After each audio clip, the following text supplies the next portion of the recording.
Vocês sabem, eu tenho um amigo muito querido, Johnny Matos, é um cara que faz um show incrível em homenagem ao Bruno Mars. Dia 13 de janeiro ele abre a agenda dele fazendo um show aqui em São Paulo, no Teatro Gazeta, que é um teatro que eu adoro, amo de paixão, porque foi o primeiro teatro que eu fechei e fiz um show meu. Eu vou estar lá curtindo, porque o show é muito bom. Vou deixar aqui o link pra vocês. Vão lá pra curtir, pra começar o ano numa vibe bacana. Como vocês sabem, Bruno Mars é o cara do momento, só tem hits. O show é muito bacana, com banda ao vivo. Uma baita vibe mesmo. Vou botar agora aqui os stories pra vocês verem. Pra vocês sacarem qual é que é. Não deixem de curtir Johnny Matos, Bruno Mars.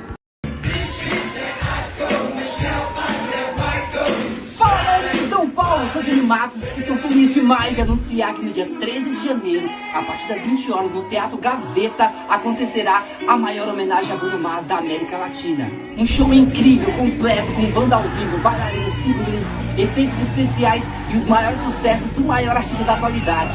Um show para toda a família, você não pode ficar de fora. Nos vemos lá! Let's go! O recado que eu tenho para dar é que dia 3 de dezembro... Sábado, a gente tem show aí em Curitiba. Outro lugar que eu amo fazer show, Teatro Guaíra, Guairão.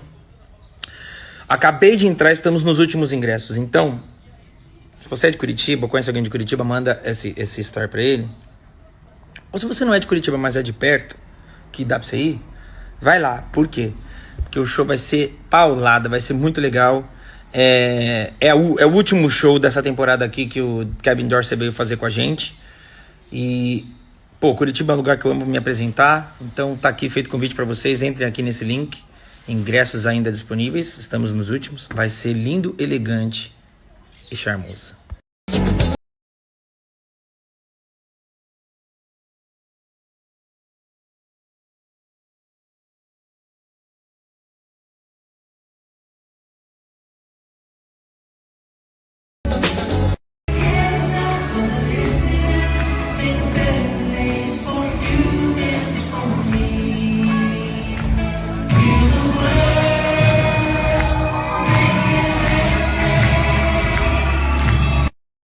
Muita gente perguntando do lance do Kevin Dorsey, como é que foi, como tem sido a experiência de ter ele aqui, todo tipo de pergunta.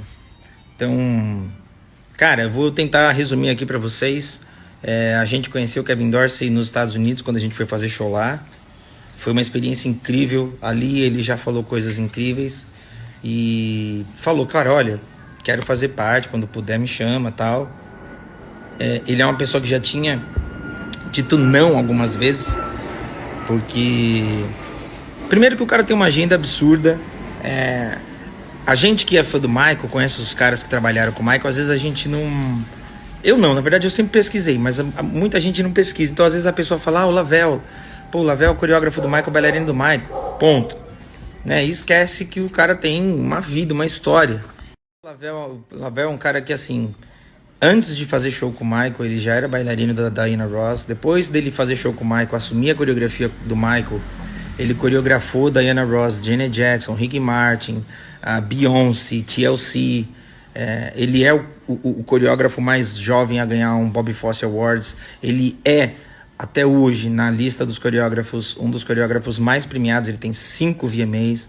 Aqui a gente sempre foca, óbvio, no Michael, porque a gente ama o Michael, mas esses caras têm uma carreira vasta, absurda. E no caso do Kevin Dorsey não é diferente, assim. Agora, tendo essa semana toda conversando, e a gente, eu não vou mentir pra vocês, gente. Eu espero, eu dou o tempo dele engolir a saliva e respirar pra eu fazer outra pergunta. Senão, eu acho que era aquela coisa insuportável de ficar perguntando 24 horas. E de alguma forma, os caras, acho que realmente eles amam o Michael de uma maneira que eles entendem as minhas perguntas e respondem. O Kevin Dorsey é um cara que, assim... Eu até brinquei, não lembro qual show eu brinquei, porque é muito famoso, né? Muito característico aquele filme Curtindo a Vida Doidado. Tem aquela voz que faz... Oh, yeah! Claro que nessa bosta aqui é bem melhor. É a voz dele. Tem voz dele no filme Rei Leão. Tem voz dele... Gente, tem voz dele no filme que é muito filme. Tem voz dele no disco da Christina Aguilera, do Michael Bublé, de um monte de gente. Conversando com ele ontem, falando das minhas influências musicais, falei do Neil. Aí ele simplesmente me puxa do celular... Ele e o Neil, ele dirigiu uma turnê do Neil. Então é um cara assim que ele conhece muito, viveu muito. mostrou imagens. Ele tava há 2, 3 semanas atrás com os filhos do Michael, com os irmãos do Michael. É um cara hiper bem relacionado. E é um cara que, tipo, inicialmente disse não. Eu não tenho o menor problema de dizer isso. Ele disse não, que ele não é a dele e tal, não participaria. Ele participou lá nos Estados Unidos, gostou, quis participar de novo. E aí sugeriu essa coisa de falar, vamos para um estúdio e tal. Então, só para situar vocês da história do Kevin Dorsey junto do Michael, eu vou revelar até um negócio aqui que, enfim, algumas pessoas vão ficar chateadas. Em 1984, quando o Michael fazia Victory Tour, o Michael, perfeccionista como ele era, ele se incomodava com algumas linhas de backing vocal que os irmãos faziam. E aí ele chamou o Kevin Dorsey. Então foi a primeira vez que o Kevin Dorsey trabalhou. O Kevin Dorsey tem fotos disso, são dos arquivos pessoais dele. Se algum dia ele autorizar ou me mandar para eu divulgar e compartilhar com vocês, eu prometo que eu vou fazer isso. Então o que acontece? Kevin Dorsey dirigiu as linhas vocais e essas linhas vocais eram soltadas para que os irmãos do Michael cantassem em cima. Então ele brinca que ele foi backing vocal do Michael antes de ser o backing vocal do Michael. O Michael foi sair na Bad Tour, obviamente, chamou ele para coordenar os backing vocals. Então inicialmente ele era o coordenador dos backing vocals e cuidava disso. Na pausa, quando teve a pausa e tudo mais, que a Bad Tour teve, né, um hiato relativamente grande, ele assumiu essa parte da codireção musical, justamente porque o Greg Phillips, ele é um cara que, assim, ele fez pouquíssimo. O Greg Phillips era o diretor musical do Michael, o tecladista, e ele fez pouquíssimas turnês na vida, porque ele é um cara que faz muito estúdio. Então o Kevin Dorsey assumiu essa coisa da codireção musical, preparava a banda, arranjos e tudo mais.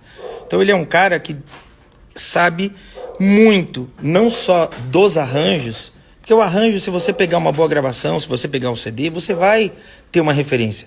Mas existem coisas que o Michael colocava no show que não tinha no disco, e tinha coisas que no show eram muito mais presentes do que no disco. E ele dividiu com a gente isso. Foi um dia incrível, assim, sabe? De coisa dele falar, isso quando não tinha, o Michael ficava puto. Tem que ter isso daqui. Olha, isso é muito importante. Olha, isso o Michael alterou do disco para ao vivo, porque ele achava que ao vivo isso tinha essa função. Olha, isso quando vocês fazem dessa forma, vocês acabam eliminando a percepção do público diante de tal coisa. Era uma coisa que o Michael tinha em mente. Então, por mais que a gente busque melhorar, aprimorar, aperfeiçoar, você não tem como saber tudo até que você possa trocar ideia com um cara como esse, um cara que tenha vivido, um cara que tenha convivido e que tenha participado desse processo, que é um processo complicado, sabe assim. Ele revelou pra gente coisas do processo que são de verdade inimagináveis, assim, sabe? Ele falou que era coisa assim de 3 meses de ensaio de segunda a sexta. Eles chegavam 10 horas da manhã e saíam 11 horas da noite. Ele falou que, por exemplo, quando uma turnê estreava, não dá nem para saber quantas vezes esse show já tinha sido apresentado. E ele falou que era realmente, assim, complicado. Porque, por exemplo, eram 2 horas de show. Imagina que eles já tinham tocado 1h40. Se qualquer pessoa errasse, fosse músico, bailarino, iluminação, efeito, se qualquer pessoa errasse, com 1h45, o ensaio era parado por 5 minutos, 10 minutos, e eles começavam do início. Começava do início do show. Então é uma coisa extrema, uma coisa pesada de carga horária, mas é uma coisa que ele fala que fazia com que todo mundo criasse uma sensação de estar atento e de estar tão focado no que você tem que fazer, que isso chega uma hora que você fazia 2 horas de show, acabava 2 horas de show, acabava 2 horas de show, acabava, e não tinha erros. Por quê? Porque na estrada você não tem como prever, os erros vão acontecer. Além disso, tem as histórias que ele conta, porque obviamente nem todos os membros da equipe tinham amizade com o Michael e, enfim, tinha esse diálogo. E o Michael tinha um jeito muito particular de agir e tudo mais. E lembranças, por exemplo, ele falou de lembranças que ele tinha de, vamos fazer show em tal lugar, o Michael fechar a Disney da Europa ou do Japão, e aí só entrar a equipe da turnê, que aliás era muita gente, era 100 e poucas pessoas. E aí, ele dividiu comigo histórias assim, desde essa questão do arranjo, de como soar e tudo mais. Foi muito bacana, porque tava... além da banda, foram o Juninho, foi o Caio também, então todo mundo ouviu um pouco.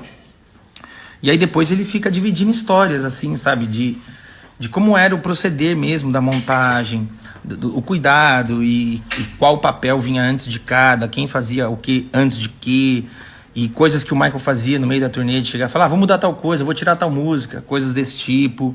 A gente, mais legal até do que o cara chegar e falar, ó, faz desse jeito porque esse jeito era o que o Michael preferia, faz desse jeito porque esse jeito era o que o Michael gostava mais. O mais legal é as músicas que houveram, músicas que ele pegou e falou, ó, não precisa alterar nada, pra mim acho que é isso mesmo, tá perfeito, não precisa alterar não. Ah, não, essa música, olha, não mexam em nada, não mexam, faça do jeito que tá sendo feito. Isso não tem preço, porque o cara, seria natural se o cara fizesse uma observação mínima que fosse, ou máxima, de cada música. E ter música do cara pegar e falar, não, segue, tá perfeito. Pô, isso daí é muito, muito incrível, galera, muito incrível. Enfim, foram muitas histórias, muitas coisas legais que ele dividiu, muitas delas eu vou lembrar aqui para falar com vocês. Obviamente que tem histórias que são mais complicadas de se dividir, porque são íntimas. Histórias íntimas, assim, o máximo que eu vou me permitir dividir com vocês é que, assim, eu realmente distancio cada vez mais o meu show do This Is It. Eu realmente distancio cada vez mais o que eu faço do projeto This Is It, porque quanto mais eu escuto as histórias das pessoas envolvidas, sejam elas quem for, mais eu tenho certeza que esse projeto era um projeto que foi criado para aprisionar o Michael. Foi um projeto que foi feito que não respeitava o Michael como pessoa, como ser humano. E infelizmente acabou do jeito que acabou. Então eu espero muito, muito que as pessoas que tenham essas histórias um dia resolvam escrever um livro e tornar público. Obviamente que eles têm medo que isso de alguma forma esbarre no Michael ou em alguém e eles tenham problemas, embora sejam as histórias de vida deles. Mas é muito, muito triste você imaginar que alguém do tamanho do Michael, da proporção do Michael, tenha passado pelo que ele passou, sabe? Que ele dividiu, que são, assim, difíceis de imaginar que alguém do tamanho do Michael passasse, sabe? E ele passava por questões de ego, a equipe, no entorno dele tinha um ego absurdo. Então, coisas que poderiam ter sido incríveis, como o especial da HBO de 95, ou o próprio Madison, que não foi o que o Michael imaginou originalmente. Essas coisas, elas foram tirando do Michael o prazer do trabalho, de dividir com a galera. E ele falou que isso era uma coisa difícil de lidar, sabe?